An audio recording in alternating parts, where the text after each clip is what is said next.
ڕاستیەکەی وەرگرن ئێمە گرژی لە هەشتی تەمووزەوە دروست نەبووە بە درێژایی 56 ساڵی ڕابردوو و لە سەرەتای سەرهەڵدانی بەناو شۆڕشی باشوورەوە و ئەو ئینشقاق و باڵباڵێن و پەتپەتێنەی لە ناو سەرانی حیزب و بنەماڵەکانە ڕوویاوە ئەو گرژیە بەردەوام هەبووە و ئەو پاشکۆیەتی و کلکایەتی داگیرکەران هەر هەبووە و هەر ڕۆژی ئەمانە پەلیان بەدەست داگیرکەرێکەوە بۆ کوردستان هەمیشە ساحەیەکی بەلاش و بێخاون بۆ یەکلایکردنەوەی کێشە ململانەکان و بۆ پاکتاوکردنی شۆڕژگێڕانی کوردستان لەسەر ئاستی هەموو پارچەکان کە سەدان نمونەمان هەیە بەڵام بەداخەوە ئەوەی کە لە دوای هەشتی تەمووزەوە ڕوویا لە سلێمانی ئەتوانین بڵێن بارودۆخێکی تازەیە هەلومەرجێکی نوێیە چکە پێش ئەو بەروارە سلێمانی و دەوروبەری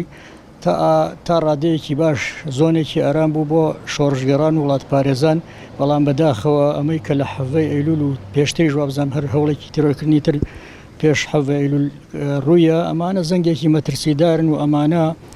ئیتر هەرێمی کوردستان لە زاخۆوە بۆ خانەقین ئەکاتەوە بە یەک زۆن و بە پارچەیەکی زۆر مەترسیدار و من تقریبن ئەم هەرێمەم ناوناوە گۆڕستانی شۆڕژگەڕان و خەڵکە ئازادی خوازەکان و زۆر یانی ئەتوانین بڵین داردەیەکی زۆر مەترسیدارە ئەگەر خەڵک ڕێگری نەکات لەم مەترسیانە دڵنیام کارەساتی گەورەترە قەومیەوە لەوانەیە هەر بە یەکجاری دەنگی ئازاد بخنکێت پاشکۆیەتی و بە باگراوندی ئەم حیزب و بەناو ڕێکخراوانەوە هەیە لەگەڵ دەوڵەتانی داگیرکەرە ینی ئێمە بە درێژایی مێژوو ئەو ئەمە واکۆ زنجیرەیەکەمەی کە ڕوویاوە ئەڵلقەیەکە لەو زنجیرەیە و هۆکارەکەی یا بڵین پاڵنەرەکەی هەر هەمووی هەرچی بێ لە هەرکیەوە بێت تەنانەت ئەگەر لە نەزانیشەوە کرابێ بە ڕێئی من و بە تەکید دەستی دژمنان و داگیرکەرانی کوردستانی تەیە چکەوان هەرگیز غافڵ نەبوون لە لێدان و لە پاکتاوکردن و سڕینەوەی ئێمە یعنی لە هەرکوێ بۆیان کرابێ دەستیان چرخا بێ یعنی توانای گورزۆشاندنی هەبوو بێ هەرگیز هەلیان لە کیس نەداوە بە پێچاوانەی ئێمەوە بەداخەوە کە هەمیشە خەریکی خۆکوشتن و خەریکی مشکاندنی یەکتری و خەریکی ململانی ناوخۆین ئەوەش زیاتر زمینەیەکی باشتر و لە بارتری بۆیان ڕەخسان و بە ئەرزی خۆیان ئەسپی خۆیان تاوەدەن لەم گۆڕەپانە بێخاوەنەیە وەڵای جایمە تەجروبەیەکی تاڵمان هەیە لەگەڵ مەسەلەی بەیاننامەوەمان ینی بەیاننامە کۆمەڵەشت لە کورسان ئەکسپایر بوو مەسەلەن بەیاننامەیە و ئەوە لیژنەی و ئەوە کۆبوونەوە کۆمەڵەش وشە هەیە عیبەیە ینی ئێستا بەکارهێنانیشیان عیبەیە لەبەرەوە کار لە بەیاننامەیان نەماوە ئێمە دژمنان و داگیرکارانی کوردستان بە ئاشکرا زەنگی لێدان و سڕینەوەی کوردیان لێداوە ینی ئێمە بە بەیاننامە چیمان پێکرێت پێویستە خەڵکی کوردستان لەسەر ئاستی هەموو پارچەکانی کوردستان لەسەر ئاستی بە تایبەتی ڕەوەندی کوردی لە دەرەوە پێویستە هەڵوێستی کردداری و جددیمان هەبێ و بە هەموو شێوەیەک هەڵبین کە سنوورێک بۆ ئەم تاوانی دەست درێژانە دابنین ئەگیناگەر کار لە کار بترازێ بە ڕێی منی تر لەوانەیە بەیان نامەشمان پێدەر نەکرێت تیرۆرکردنی هەر کەسێکی تێکۆشە لە هەر ئاستێکا بێ و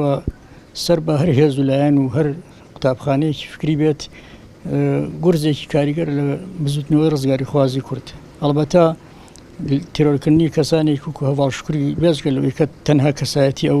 تەسفیە کراوە لە ناوبراوە وەک ئاماژەم پێگرزەنگێکی مەترسیدارە بۆ درێژەدان بەم تیرۆر و ڕەشە کوژیەوە لەوانەیە شتی خراپتری بەدوایە بێ وەکو ئاماژەم پێکرد ئەگەر هەڵوێز نەبێت بەڕاستی ئەگەر خەڵکی کوردستان بە دەنگ نەیەت ئەگەر سنوورێک بۆ ئەم تیرۆرە دانەنرێت بە تەسەوری من دەستیان نەگاتە تەنانەت هەموو ماڵەکانیش وەڵا لە ڕاستیە بەستەنها لە پارێزگای سلێمانیان نییە بەداخەوە ئەوەی ناوی هەرێمی کوردستانە بووە بە بۆرە و چاڵێکی ترسناک بۆ چالاکوانانی سیاسی ناوچەکانی تری کوردستان وەڵا لە ڕاستیە بۆ دوو هۆکاریە ژێرمەوە یەک تەراتێنی هێزە ئیقلیمیەکان لە ناوخۆی هەرێمی کوردستانە دووەم بۆ لاوازی ئیرادەی حکوومەتی عێراقی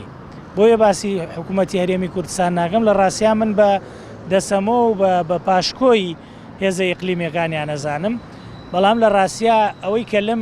ئەو حەڵقەکە ونە لەم نێوەندەیە بریتە لە حکوومەتی عێراقی کە ئیرادەیەکی لاوازی هەیە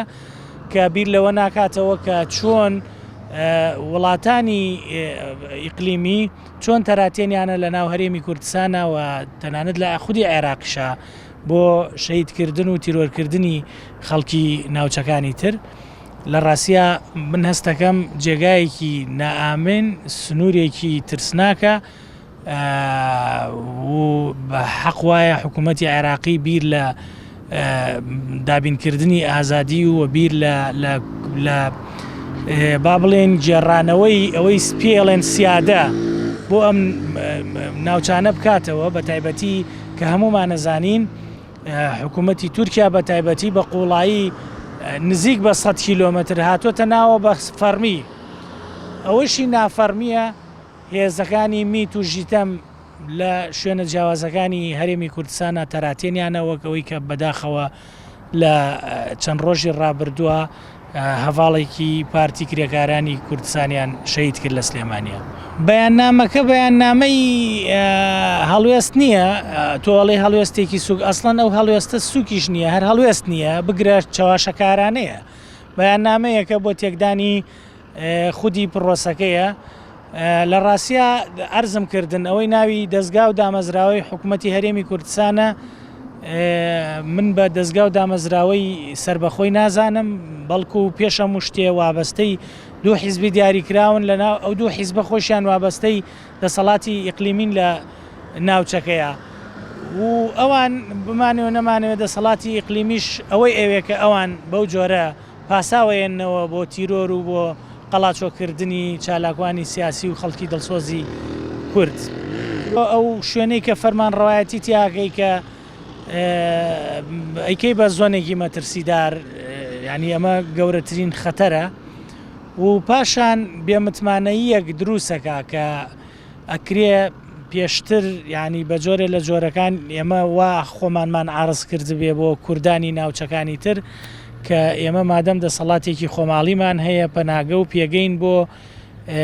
کوردانی ناوچەکانی تریش، بەڵام بەداخەوە وەکو لە هەواڵەکانە باس کرا ئەو هەڤاڵە بۆ چارەسەری پزیشکیش هاتووەتە سلێمانیەوە، ینی مەبەستەکەی مەبەستێکی فول مەدەنیانە بووە، نەک ئەوەی کە بەو جۆرە بەرخوردی لەگەڵا بکرێ، بەڵێ زیانی گەورە بەر